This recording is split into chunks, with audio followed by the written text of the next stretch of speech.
Hello दोस्तों, सभी किसानों और भाइयों के लिए और बहनों के लिए बहुत बुरी खबर निकल के आ रही। जो अभी तक पेंशन यानी 2025 में जो पेंशन ले रहे हैं तो उसका सत्यापन करा लीजिए, अन्यथा नहीं मिलेगा पेंशन। या फिर आपको चाहे जौन सी पेंशन ले रहे हैं, या विधवा पेंशन ले रहे हैं, या वृद्धावस्था पेंशन ले रहे हैं, या फिर 60 साल ले रहे हैं, तो ये इसके लिए बहुत बुरी खबर निकल के आ रही।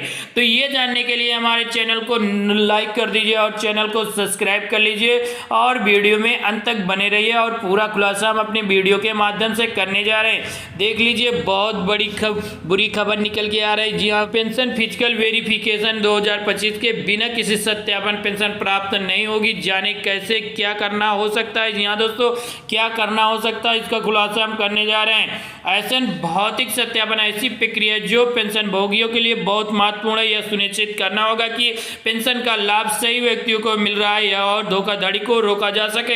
हाल ही में यह खबर सामने आ रही कि 2025, जी हाँ दोस्तों, 2025 के भौतिक सत्यापन न करने वालों को पेंशन नहीं मिलेगी। यह नियम पेंशन प्रणालियों में पारदर्शी और जवाबदेही लाने के लिए लागू कर दिया गया है। इस लेख में हम पेंशन के भौतिक सत्यापन के बारे में विस्तार से जानेंगे और हम इस महत्व प्रक्रिया को 2025 के नए नियम के बारे में चर्चा करेंगे। साथ ही यह हम भी दिखाएंगे कि यह नया नियम पेंशन भोगियों को कैसे प्रभावित करेगा और कि उन्हें क्या कदम उठाने पड़ सकते हैं। चलो आओ देख लेते हैं, एक एक करके खुलासा कर देते हैं। पेंशन भौतिक सत्यापन क्या है। जी हाँ दोस्तों, देख लीजिए, पेंशन भौतिक सत्यापन एक ऐसी प्रक्रिया है जिसमें पेंशन भोगी को अपनी उपस्थिति दर्ज करने के लिए व्यक्तिगत रूप से उपस्थिति होना पड़ता है। यह सत्यापन यह सुनिश्चित करना है कि पेंशन प्राप्त करने वाला व्यक्ति वास्तव में जीवित है या पेंशन का हकदार है। देख लीजिए, बात कर लेते हैं पेंशन भौतिक सत्यापन का महत्व। जी हाँ दोस्तों, बात कर लेते हैं।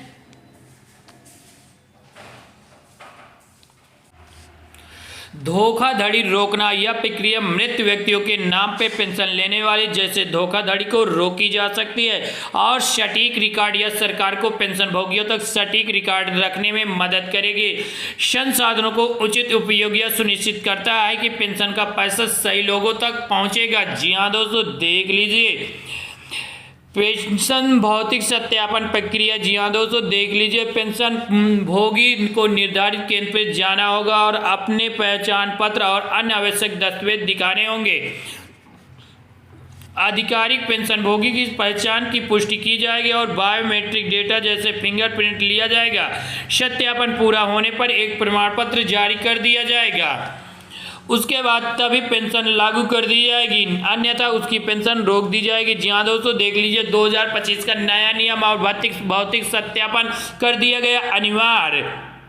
2025 में भौतिक सत्यापन न कराने वाले पेंशन भोगियों को पेंशन नहीं मिलेगी। यह एक महत्वपूर्ण बदलाव है जो पेंशन प्रणाली में सुधार लाने के लिए किया जाता है। देख लीजिए, नए नियम का उद्देश्य क्या है। जी हाँ दोस्तों, देख लीजिए, पारदर्शी बढ़ाना। यह नियम पेंशन वितरण प्रणाली में अधिक पारदर्शी लाएगा।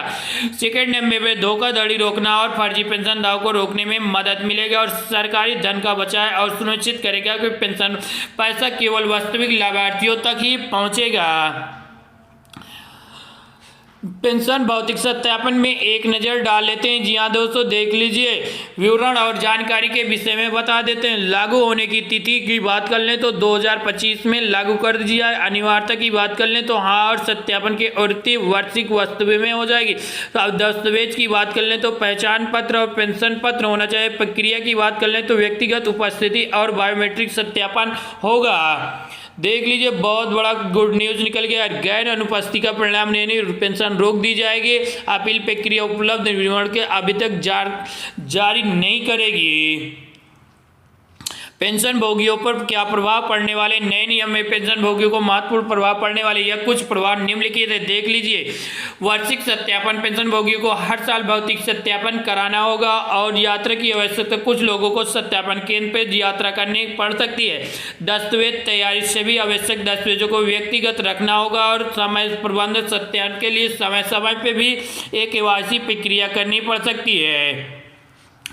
विशेष मामले क्या हो सकते हैं? बीमार या वृद्ध पेंशन भोगी को इनके लिए व्यवस्था की जाएगी और विदेश में रहने वाले पेंशन भोगी इसके लिए दिशा निर्देश हो सकते हैं और दिव्यांग पेंशन भोगी के लिए सुगम पहुंच सुनिश्चित कर दी जाएगी। बात कर लेते हैं पेंशन भोगियों के लिए सुझाव क्या होने वाली। बात कर लें समय पर सत्यापन, निर्धारित समय पर भौतिक सत्यापन कराएं, दस्तावेज तैयार रखें, सभी आवश्यक दस्तावेजों को अपडेट करके और तैयार रख लें और जानकारी रखें और नए नियम और प्रक्रिया के बारे में जानकारी दे दें। समस्या होने पर संपर्क करें और किसी समस्या के लिए संबंधित विभाग में जाकर संपर्क कर सकते हैं। डिजिटल सत्यापन की संभावना, भौतिक में डिजिटल सत्यापन की संभावना हो रही है। यह प्रक्रिया पेंशन भोगियों के लिए सुविधाजनक हो सकती है। डिजिटल सत्यापन के लाभ क्या होने वाले? समय की बचत होगी, घर बैठे सत्यापन प्रक्रिया हो जाएगी और यात्रा की आवश्यकता नहीं, दूर रहने वाले पेंशन भोगियों के लिए फायदेमंद हो सकती है। तेज प्रक्रिया, डिजिटल माध्यम सत्यापन तेजी से हो जाएगा। डिजिटल सत्यापन की चुनौती क्या हो सकती है? तकनीकी ज्ञान, कुछ पेंशन भोगियों को तकनीकी का उपयोग करने पर कठिनाई हो सकती है। इंटरनेट की बात कर लें तो इंटरनेट की क्वालिटी ग्रामीण क्षेत्र में इंटरनेट की उपलब्ध एक चुनौती हो सकती है। साइबर सुरक्षा, डिजिटल सत्यापन में डेटा सुरक्षा सुनिश्चित करना होता है। सरकार की भूमिका, जी हाँ दोस्तों, सरकार एक नए नियम को लागू करने का महत्व भूमिका निभाती है। सरकार के कर्तव्य क्या है यहाँ देख लीजिए। जी हाँ दोस्तों, सरकार के कर्तव्य जागरूकता को फैलाना और पेंशन भोगियों को नए नियम के लिए जानकारी देना, सुविधाजनक प्रक्रिया और सत्यापन प्रक्रिया को सरल और सुगम बनाना और विशेष मामलों को ध्यान में बीमार और वृद्ध पेंशन भोगियों को लिए एक व्यवस्था की जाएगी और तकनीकी सहायता, डिजिटल सत्यापन के लिए तकनीकी को सहायता दी जाएगी। सरकारी पहल की बात कर लेते हैं। पहला, मोबाइल वैन, दूर दराज के क्षेत्रों में सत्यापन की मोबाइल वैन भेजा जाएगा और हेल्पलाइन पेंशन भोगियों को समस्याओं का समाधान किया जाएगा। ऑनलाइन पोर्टल पर सत्यापन प्रक्रिया जानकारी के लिए ऑनलाइन पोर्टल दी जाएगी। जी हाँ दोस्तों, वीडियो अच्छी लगी हो तो चैनल को लाइक कर दीजिए और चैनल को सब्सक्राइब भी कर लीजिए। धन्यवाद।